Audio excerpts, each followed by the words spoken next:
Hell yeah.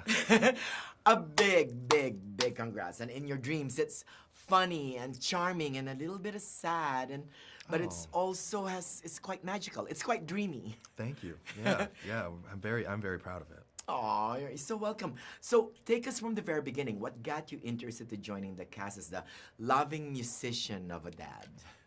I think I think it starts and ends with Alex. You know, Alex is our fearless leader, director, screenwriter, and he first pitched the movie to me all the way back in 2021, which is ages and ages ago.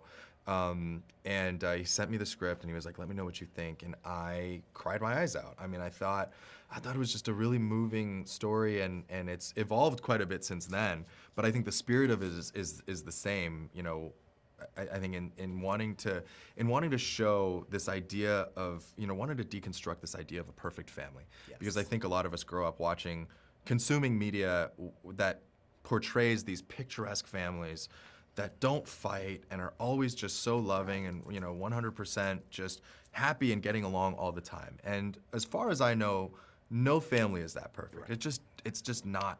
It doesn't exist. Yeah.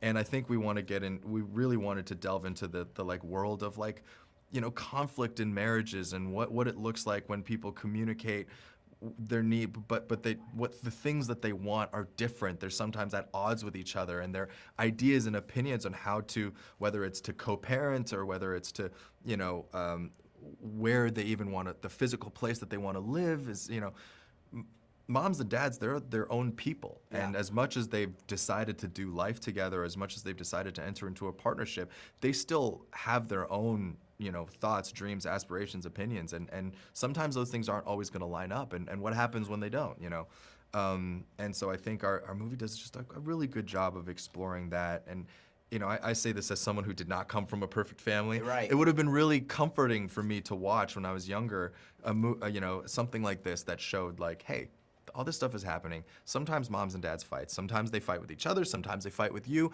That's okay. You know what though, but one of the things, and that's great. That's a great answer. It's what I wrote when I was watching the film. It's a dramatic movie masquerading as an animated film. Sure, yeah. Right? I also love, without revealing too much, they didn't end it with a tidy bow. Just like life. Yeah. Yeah. Right? Exactly. Of all the themes that the film has, yeah. Right? A sense of belonging, family, which one speaks to you the most? Yeah, I mean, I think, as somebody who is lucky enough to kind of pursue his dreams and to be able to make a career out of something that I'm very passionate about, I think I really identify with that part of my character as well, who, as you said, is an continually aspiring, long-suffering musician who is, not quite ready to say goodbye to that dream. And I think there's something about that I very, very deeply connect with because, on the one hand, of course, he's not unaware of his responsibility as a parent. I think he wants to, give his children and his family the very best. But I think there's something very, very valid, and I remember thinking the exact same thing in saying, if I give up on this, what example am I setting for my kids? Yeah. What would I be telling them, even subconsciously, even indirectly? Am I telling them that, in real life, and this is true, it's not untrue, but am I leading with this idea that in real life, you don't always get what you want? Right. Or you shouldn't follow your dreams. You should always do the more pragmatic and responsible thing. And I think that's the kind of conflict that Michael wrestles with, is this but I want my kids to know that their dad went and gave it a good shot, And I remember thinking the same thing of I don't know if I'm always going to be able to pay every bill, but my kids are going to know that their dad was a dreamer and that their dad wasn't scared. Yeah. Mr. Simu, if ever you get to meet the Sandman, what dream of yours would you want him to grant? Oh man. I would wish to have a fashion sense that's as good as yours, first of all, and to have socks like that.